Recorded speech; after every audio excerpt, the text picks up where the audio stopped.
You've got questions, we've got answers. Welcome to the Therapist Question Box, where trauma-trained therapists tackle real questions from real people. I'm your host, Lindsay, bringing you grounded insights you can actually use, brought to you by Therapy Utah.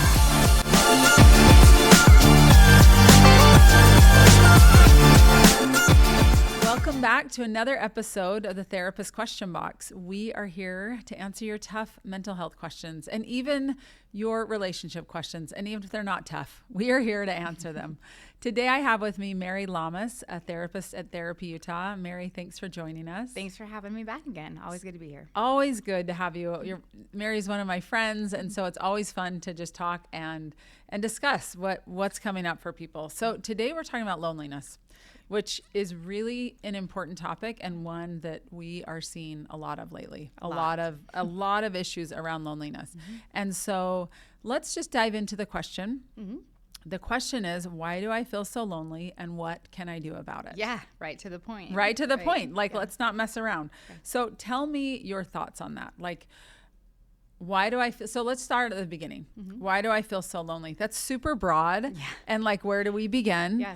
But curious your thoughts on why a person would feel so lonely. Yeah, this is something that is brought up again and again and again in clients, in friends, and in myself, right? Yeah. And I'm obviously an extrovert and really love being around people, and yet I struggle with loneliness and feeling disconnected from people. And there's, most of your listeners have probably heard of this loneliness epidemic that has been going on. And it kind of started when all of us started carrying phones, and it was decreed this loneliness epidemic. And most of the time you hear, well, you're lonely because of your phone, because of social media. The more shallowly connected you are to more people, the more lonely you are, because nobody is really seeing and hearing you.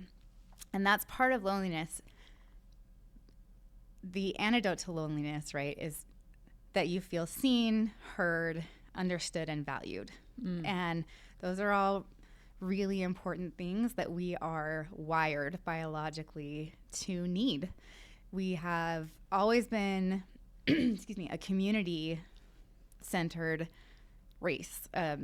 People, thank you. Yeah. That was a genre. I don't know why that all was the of word us. We need each other is what you're saying. As humans. People need people. That's right. And our biology rewards us when we're with other people and interacting and connecting. And for all of the connection that we can get online, most of it isn't truly seen, heard, understood, and valued. Most of it's I feel this way, and you get a lot of likes in return and feel great about that, right?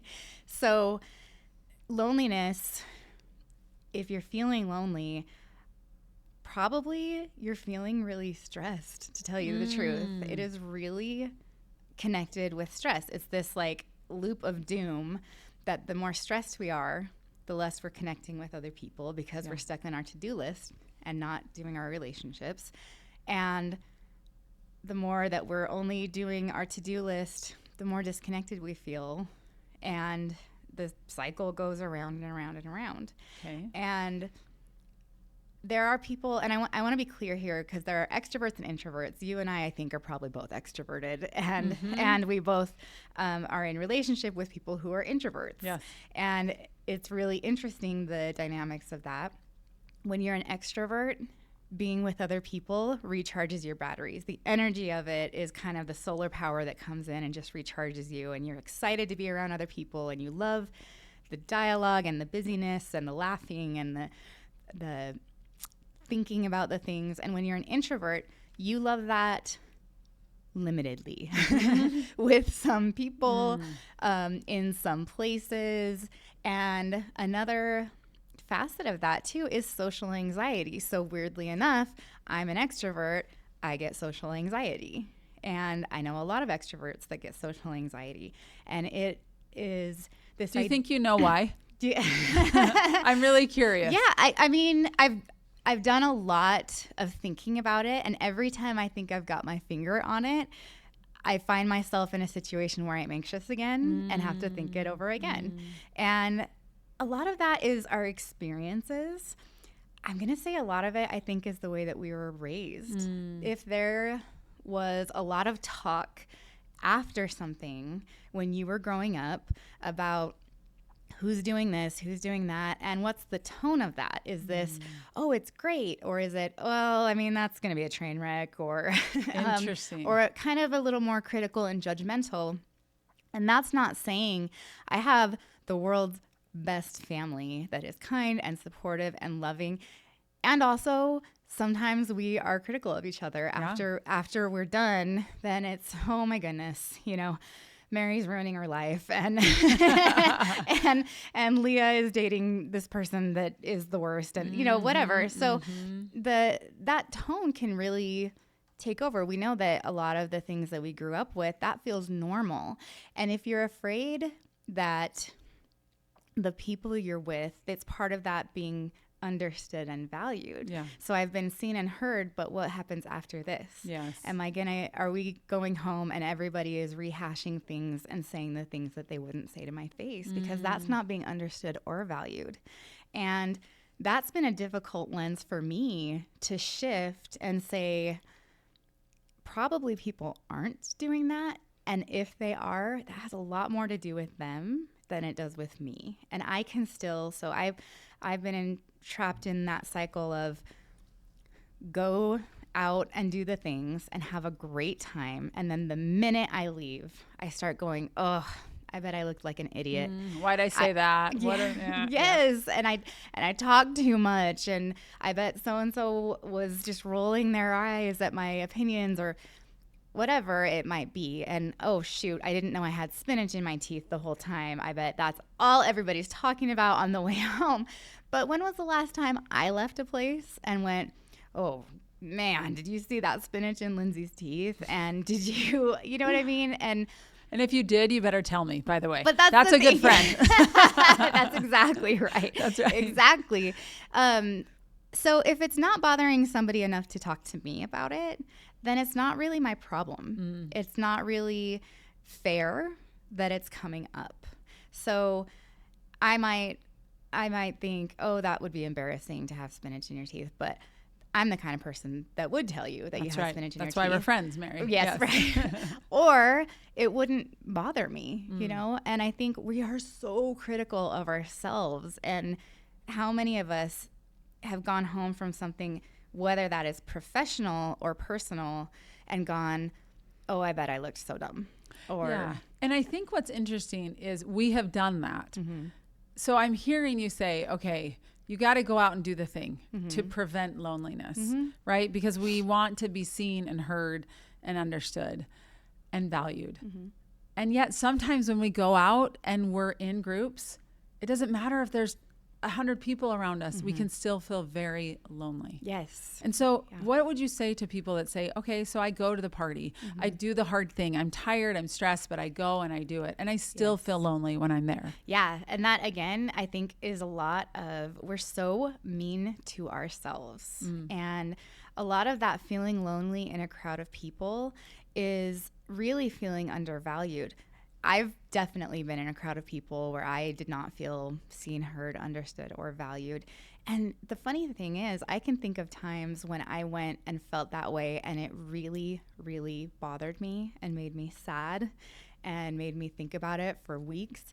And then I can feel sometimes that I've had that experience and it's been fine because I'm like, I don't really mind anyways. So it's really more of like what's going on with you at the time, Yeah. like how personal you take that. Yes. Or to say, you know what, it's okay. Yes. I can just let it roll off. Yeah. Or if I'm feeling a little insecure, overly tired, sensitive, whatever, then it feels a lot more personal and a lot harder. And this is a difficult thing when I talk to clients about this, because it's different for all of us.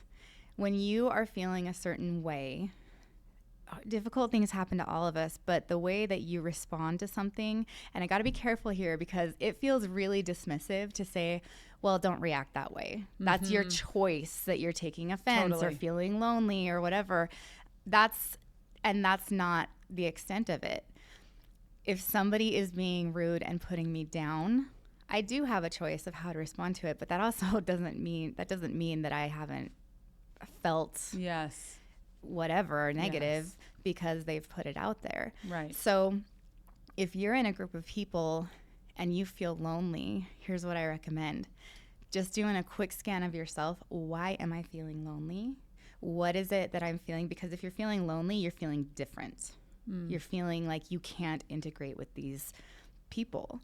And, you know, if I'm in a room with a bunch of people that are being mean to somebody, I feel great about not being part of that group. I feel great about being lonely in that setting because that doesn't line up with me. That's right.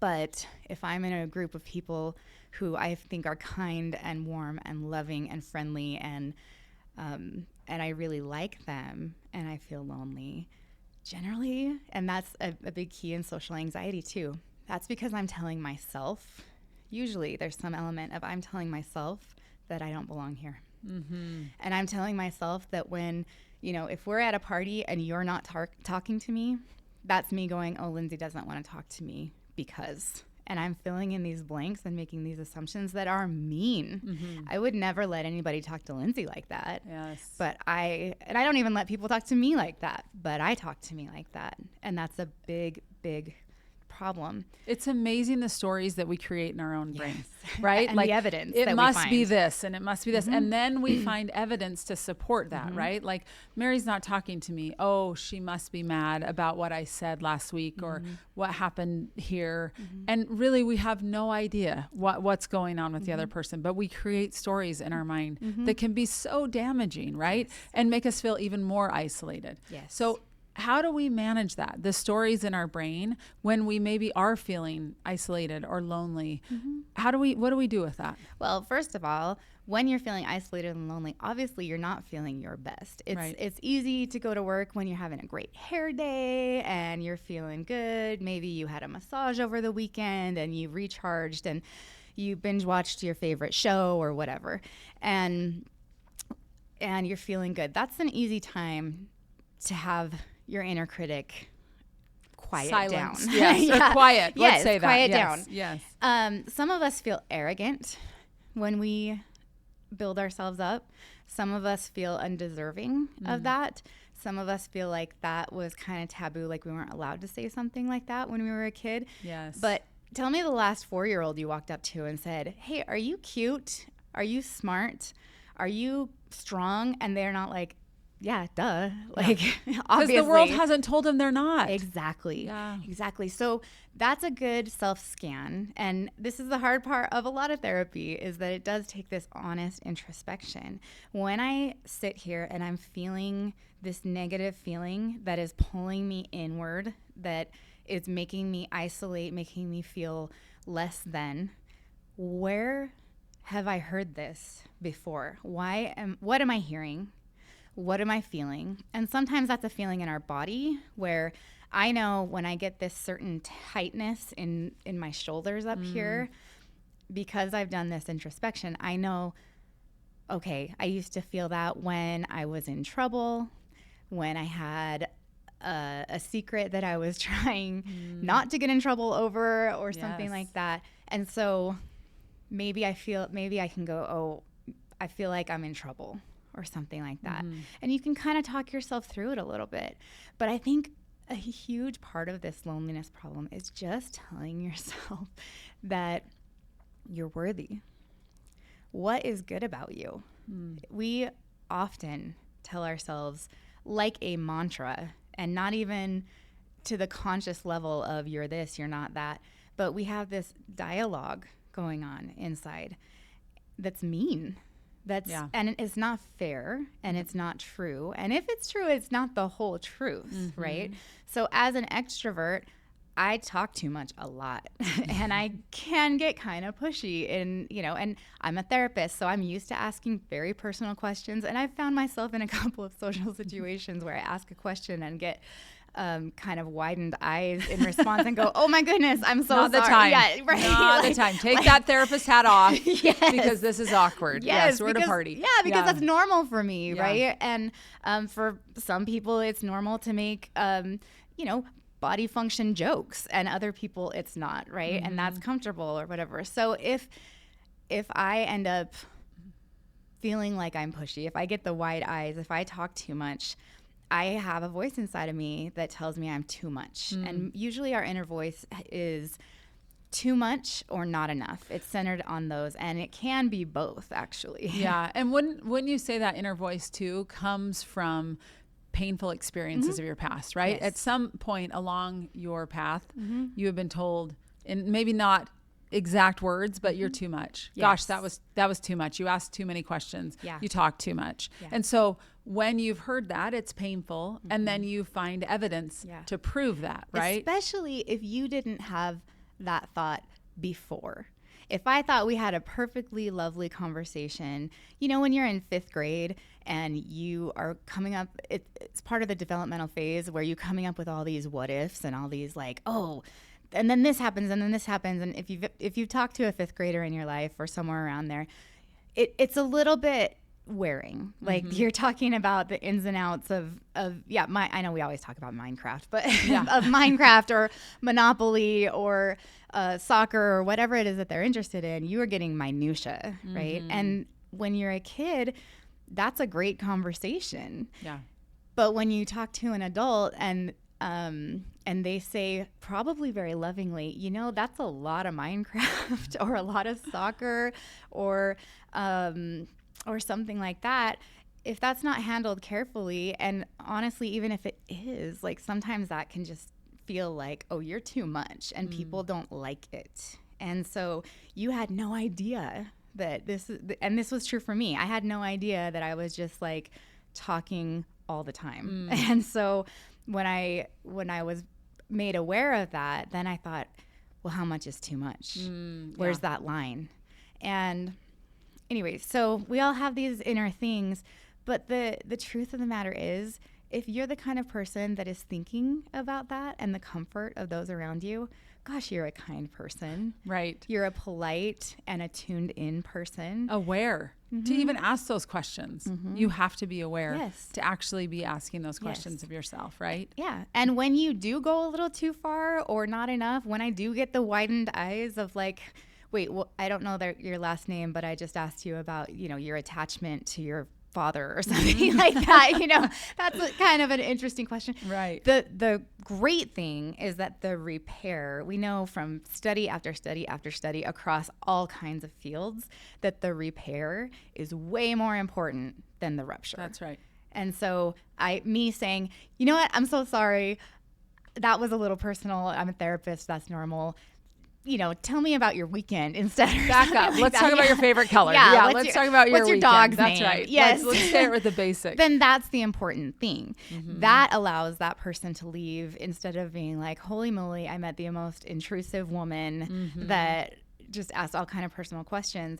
They leave going, that was a nice conversation. Yeah. And they might be like, oh, this was a funny moment, but the repair is everything. Well, really. and you also recognize, you get the wide eye and you go, oh, I went too Yes. far. Yeah. And then you repair. And also it doesn't just help the interaction. It actually helps you trust yourself. Yes. Like, I actually know how to get out of this. Okay. So if I go too far, I ask too many questions, I speak too much, I'm aware of that. So now I know how to repair, and that builds confidence in me. Yeah. Right. In myself, saying, okay, so if I do go to this event and I do put on my therapist hat inadvertently, and I'm asking too personal of questions when I don't know their last name, well, I know how to get out of that. I know how to course correct. Yeah. And that's okay. I don't need to go into shame about it. I don't need to go into blame. Yeah. I can just course correct Yeah. and recognize, okay, let's back up. Sorry about that. Right. And then you become so much more human and relatable anyways. When people are vulnerable and say, hey, sorry, don't mind me, that was like a misstep.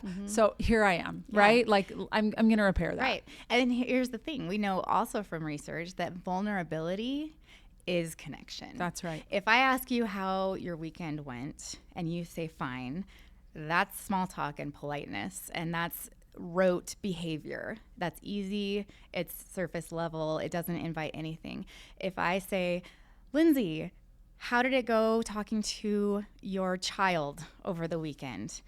That is a different question.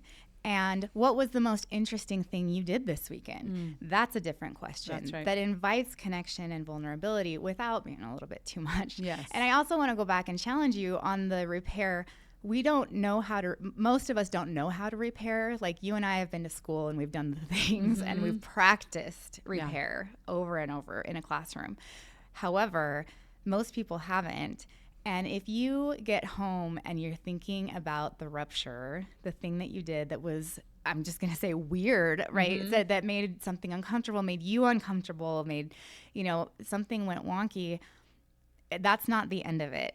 You can still repair, or you can tell yourself, what did I learn from this? And that is a repair with yourself. Ooh, I love that. Yeah. I love that reminder. Like it's a repair with yourself. Even if we don't get it right personally, instead of, again, I'm an idiot. I say that wrong. I always do that. Oh, wait, how can I repair? What does that look like within myself, right? Like really questioning and getting curious about that instead of going into shame. Yeah. I love that. And then just like you and I have sat and practiced repair, practice it. Don't tell me that you don't talk to yourself in your mirror ever, or just kind of when you're alone, a thought like strays out there, that you're talking to yourself. Practice it a little bit. What would I do differently, and how would that go differently for me? Yeah. Right? Because if you don't do the repair because you don't know how, that's okay. If you don't do the repair because you're embarrassed, also okay. But you do need to let your system know it's okay. We're going to do better next time. Yeah, absolutely. Yeah. So I love that we were talking, how to go and understand that there's social anxiety, and that can keep us lonely. That can keep us reserved. But recognizing also, okay, I know I need more people in my life. I know I need to connect more. Why does asking for connection feel so hard? I want to leave that there, and I'm going to just kind of preface it with something that I think sometimes we have this fear that we will be rejected or that we're not wanted because or for whatever reason. So I'm curious why you think that connection can feel so hard. Yeah, I love this question so much. It really gets to the heart of things. And in preparation for this, I spoke with friends and family members who may or may not have connection issues, but this was such a central theme. I don't know how the other person will take it. And here's the thing, our loneliness epidemic, grown men who are capable, who have great interactions at work, they are the number one most lonely group that feel the most disconnected, who are the most suicidal, who feel the least seen, the least heard, understood, and valued. And so I really want to speak to that because men have it hard. There is so much socialization of men, and particularly in a little bit older generations, my generation, the ones a little older than me, and even one or two younger than me, it's almost a weakness to want company. And it's funny that it's fairly normal to ask someone on a date and you understand the parameters socially of a date. I ask you, we go do this, it's a yes or a no. And there's kind of expectations that are quote unquote normal, right?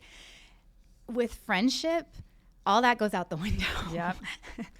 Because there's really no roadmap. No, they look so different. Yeah. Yes. And men were socialized that if you need people, you're weak. You're weak. Yep. And there was this whole question of, is this going to be seen as a romantic overture? So I was amazed at how many men came back and said, I don't want that signal to be misinterpreted. Wow.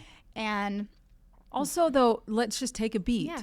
If you're a man and you're wondering that, gosh, that's hard. Yes. Because men to men are both feeling this shame and this fear of like, I really shouldn't need people. So how do I ask another guy to go to lunch or to hang out or do something? Yeah. But then if it's a woman, I have to be really careful if it's seen as like there's some ulterior motive here. Yes. Boy, that's hard. Yes. Like that gives me a lot of compassion for men. That's a big deal. Yes. Yeah. Yes. And I'm grateful, honestly, the men that talked to me about this, I'm so grateful that they were able to and did. And I felt really grateful not to have that pressure. Right? It's hard enough to ask a new acquaintance to get to know you a little better and spend some time with you. Even if I introduce myself and I like pickleball and you like pickleball because, pickleball's the thing. Because everyone likes pickleball right now. You better. Yeah. Then why is it weird for me to say, hey, you want to go play pickleball together? Yeah. And I know so many men who the friends they have, they got through their wives.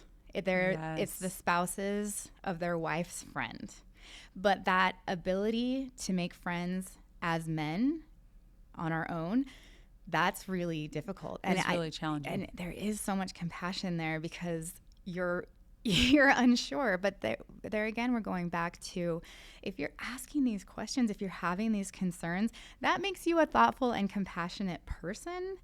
And ironically, the people who aren't kind of nervous about that on some level are usually the ones that are stepping out of line and they don't realize it. Right. So the awareness is actually a protective factor. Yeah. Like you're aware of it. It's okay. Yes. You're probably doing it right. There's an effect called the Dunning-Kruger effect, and I won't go too far into it, but basically people that worry if they're being rude or inappropriate or if they look dumb, those aren't the people that are usually rude, inappropriate, or looking dumb. Interesting, because they're aware enough of it, right? Yeah. So that's an interesting thing to look up for any listeners. It's interesting. Dunning-Kruger effect. Yeah, but Dunning-Kruger. Men, they do have a difficult time approaching each other. And yet, the same men, if another man asks them to go hang out, they're thrilled to death. They're so like, okay, they've done the hard part. And I know I'm not viewing that as weird, as inappropriate or too much or anything like that. I'm excited to go. Mm-hmm. And it's a relief, but taking that first step is the hard thing. Mm-hmm. So every man I spoke to said, if somebody invited me, that'd be great. But me inviting somebody else, that's weird. Wow. Wow. It actually makes me think of my own self. I'm very social, but I rarely instigate. Yeah. I rarely do the inviting. I'm really happy to attend and be a part of, but doing the inviting and organizing is actually pretty uncomfortable for me. And I've wondered that myself. Like, is it fear of rejection? Is it laziness? Is it that I'm an extrovert, but love my alone time. So when I'm not asked to do something, I'm like, ooh, I get to, I mean, truly, I actually am happy to be alone because I am with people so much. Yeah. But I've wondered that. I mean, just a couple weekends ago, my husband was out of town and I thought, I want to see Michael Jackson. I want to see the movie and I'm going to invite people to go and see it with me. And I organized it. I did the rides. I bought the tickets. I did everything. And honestly, I know this is like wild. Like I am a grown professional woman, but that felt like a big deal to me that I actually had had the idea and saw it through to completion and it was successful. Like I just don't do that. And honestly, I have wondered that about myself. Why don't I do that? Why don't I gather and instigate things? I don't know. Yeah. I'm still honestly curious about it because maybe it is fear of rejection. Maybe it is my life is really full and I'm happy to be alone when I have the opportunity, right? I'm not sure exactly. Maybe it's a combination of both, but I am curious about it for me. And it did feel like kind of a big deal when I had that opportunity and I took it and I started from A to Z and finished. It felt like, I felt kind of proud of myself, which is wild. Again, like not a huge accomplishment, but something about it felt like it was an accomplishment. Yes. And here's the thing. Everybody else feels that way too. I don't know a single person who doesn't feel a little weird inviting someone over. The people that you like the very best, who look like they're always doing social things, I guarantee you they have the same hesitancy. I have a friend who's an event planner who does the thing from beginning to end all the time. For a living. Yes. Yeah. And it's still a different thing to invite people. And there's a reciprocity imbalance that makes you feel so weird a lot of the time. And that's when we start asking the question, we start othering ourselves. We start letting that voice say, nobody wants to come. Nobody's inviting me. Okay. But if we can kind of get in touch with that voice and say, everybody else feels uncomfortable and busy too. And I have a client who just is fantastic. And she told me this phrase that she tells her kids that I have made kind of a mantra. Just because you're not included doesn't mean you're excluded. So how many times have you ran into somebody at the store and you end up going out to lunch or something? It just kind of falls into place. But then if somebody hears about you went to lunch together or you this or that together, then they feel excluded. And that's not what happened. Yep. And that's really allowing yourself to be othered. It's really allowing yourself to be special in a negative way. Yes. So just doing the inviting, I think my favorite thing, I don't have a great house for hosting. It's very compartmentalized and we can't fit very many people in. So I was using that as, well, I can't get together with people because I can't host very well. And, you know, and it's not untrue. It's really uncomfortable to squish into my living room. Yeah. But what I started doing is saying, hey, you know, and I just made this huge group text. Hey, invite anybody you want. Everybody bring your own lunch or dinner or whatever it is. And let's meet at the park. And then the kids can play and we can chat and it's a come and go as you want. And I had dozens of people going, this is amazing. Thank you so much for organizing it. Thank you so much for organizing it. I didn't cook. I didn't clean. I didn't stay the whole time. And yet it was great. And you know what happened? Nobody picked it up the next month. Or the next month. Everybody wanted to do it all the time, every month. But no one did it. There was no reciprocity. Yeah, but here's what's amazing. You didn't do like cooking. You didn't have to host. You didn't have to clean up your house beforehand. But you did have to put yourself out there. Yes. You had to be vulnerable. Yes. And what if no one showed up? And what if you didn't have dozens of people to say this is great? Okay. Right? Yes. And I'm super glad you brought that up because I heard a study the other day and I'm going to butcher this, but I'm going to get it as close as I can. Okay. It was this idea of loneliness and then canceling. So I want every listener to think about this. When do you cancel at the last minute with your friends or your family or this and that? And it was like 72 something like that % of us feel lonely and feel excluded or just not included. And yet the things that we do have set up, we cancel. You ever done that? Done the cancel? And here's the thing. The reasons for canceling, like 1 through 10, were something along the lines of, I'm tired. I'm tired after work. I'm tired with my kids. I'm tired. I don't get, you know, all this stuff. And that's valid. And if you genuinely need a self-care moment, you do that. Absolutely. But here's my question. What are you going to stay home and do? Yeah, you're going to doom scroll all day. Yes. Right. And that's, so if my alternative plan for going out with my girlfriends, this happened the other night. I was looking forward to this dinner with my girlfriends. It was the end of the day. I was really tired. My kids were being a little grumpy. My husband was out of town and I just kind of wanted to cancel. And then I went, why do I want to cancel? What am I going to do instead? And the answer wasn't go to bed early or take a bath or even do the to-do list that's stressing me out.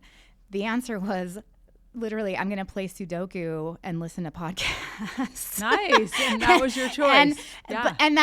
And sometimes you need something like that, but I think most of the time it's so easy to be entertained at home in an easy way that we are sacrificing connection with ease. Yeah. And with just kind of base level thing. But my sister the other day, I was going to go over to her house and she texted me and said, I'm so tired. Can we reschedule? And I didn't see it until hours later after I had come over and we had chatted. And I said, oh my gosh, I'm so sorry that I, kind of just inserted myself. And she said, I'm so glad actually that you didn't see it. Because yes, I was tired, but I was planning on sitting on my couch and scrolling and I had such a good time. And I feel so much more rejuvenated for having connected. Yes. And I think sometimes we like that. It's like, oh, it's too much. I'm too tired, whatever. And then we do it and it's actually rejuvenating, even for introverts. Yeah. Like it does something when we really have honest, real connection. Yeah. I will say a lot of my clients, I have talked to them about this many, many times because I think loneliness, again, it's Vivek Murthy said, we're in an epidemic of loneliness, right? For the first time, we are dying more from emotional and mental illness than we are from physical. Our former Surgeon General told us that. So it's a major problem. And we do have to actually take that step and do something. And it will, like, it's hard to do sometimes. But like you said with your sister, afterwards, she was like, oh, I'm so glad I did it. With my clients, often I will tell them, they will say, you know, I don't have friends. I don't have connections. I don't know where to start. You know, typically if, you know, work sometimes provides community. Church can provide community. Activities provide community. But when some of that shifts, we are sometimes going, where do I fit in? Where are my people? And I will often tell people, just start with something. Maybe it's find community involvement. What are you interested in? Well, I don't know. Well, think of something. I had a client a few months ago said the same thing. I just really need girlfriends. And she wasn't sure where to find them. And so I said, what are you interested in? And she was like, you know, I do my kids all the time. That's what I'm spending all my time and energy. So we backtracked. Before kids, what did you do? She said, well, I played collegiate volleyball. I said, okay, well, would you be interested in playing volleyball again? She said, I don't know. I haven't thought about it. Well, what do you think about trying a rec team? Would you possibly interested? Maybe. So she actually went and signed up and told me how awesome it has been. Like, she has found this community of women that they have something of interest together, and now they have a friendship outside of just volleyball. Right, because they played a game. Because they played a game. And then they ended up having a drink after, and then dinner on Tuesday or whatever. Right. And now they're a part of each other's life. Now, did it take some courage for her to do that? 100%. Right? She had to dig in and say, all right, I'm going to sign myself up by myself, walk into that gym alone, and I'm going to put myself out there. And yet the fruits of it have been amazing. Yeah. And the last thing I want to say here, for the listeners, I always give homework, and here's your homework.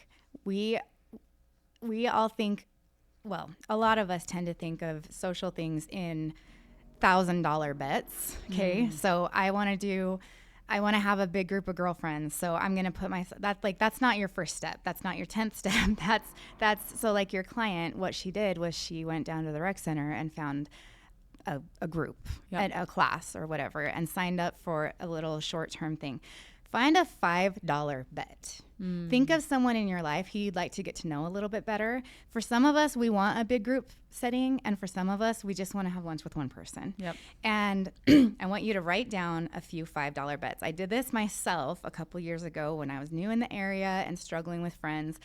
I went, okay, instead of assuming that these women have very full lives that can't possibly fit me in them, I'm going to try. I identified a group professionally, personally, and then like some friends of my kids' moms, you know, and I put $5 bets out there, which meant I texted and said, hey, would you like to, while our kids play, have a drink or something, you know, talk and have a snack.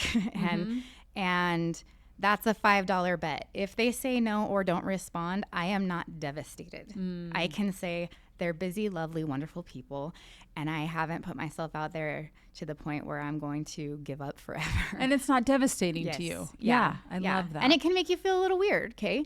One of the people that I wanted to get to know better was at my child's school, and I left a message with my phone number. Hey, let's hang out this summer and call me. And she didn't. And I had this moment of, oh my gosh, how can I ever go back to this school and everything? But she's a warm, lovely, busy person.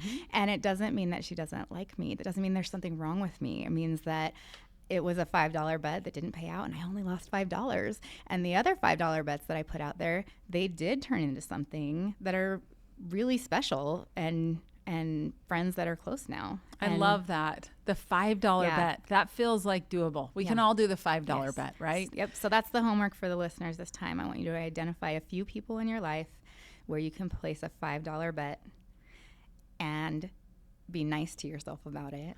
Whether it works out or not, right? You were like, it's not about me. It's not a personal attack. It's okay, right? Well, so many good thoughts. I love the reminder. The $5 bet, I like that. Homework for listeners. Take a $5 bet. Ask the question. It doesn't need to be the $1,000, but a $5, put yourself out there. And $5 bets actually can feel uncomfortable. Let's just say that. Absolutely. 100%. And it's okay to feel uncomfortable. You can survive discomfort, right? The reminder as well is the stories that we tell ourselves. Sometimes in our own head, the stories that we talk about that, oh my gosh, they must think that, or I said that, or I did that. But to remind yourself, wait, let's be kind to ourselves with the stories that are in our head, and pay attention to the stories that you're telling yourself. Yeah, and give people the benefit of the doubt that they're not mean. That's right. Talking about you Like and judging you. And most of the time they aren't. I always tell people that. I tell my kids that, like, no one cares about your outfit. They're looking at themselves. Absolutely. I promise. Absolutely. They don't know what you wore yesterday, because I don't, and neither do they. So I promise people are too concerned about themselves really often. And then again, the vulnerability, right? How important it is to be vulnerable and honest about what's going on for us. That is connecting with other people. And then to just take that step. Sometimes we don't want to do it, but often when we do, we come home and say, oh gosh, I'm so glad I went to that event. I'm so glad I put myself out there. And then if it doesn't work, consider it a $5 bet. Absolutely. That we can say, you know what?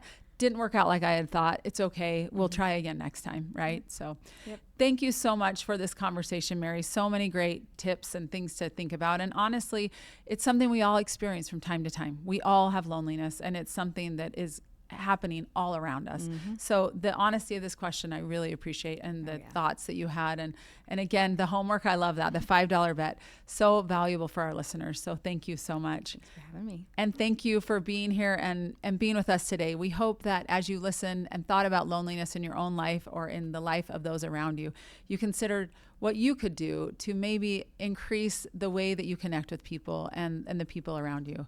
We hope this was helpful, and we hope that you will share it with a friend. And until next time, take care. That's a wrap for today on the Therapist Question Box. I'm Lindsay Schiss. Thanks for listening. And remember, every question you ask is an opportunity to learn and grow. Brought to you by Therapy Utah. Hey, this is Kathy Kinghorn. I'm an owner at Therapy Utah. If you'd like to book with one of our trauma-trained therapists, go to www.therapyutah.org. Thanks for listening.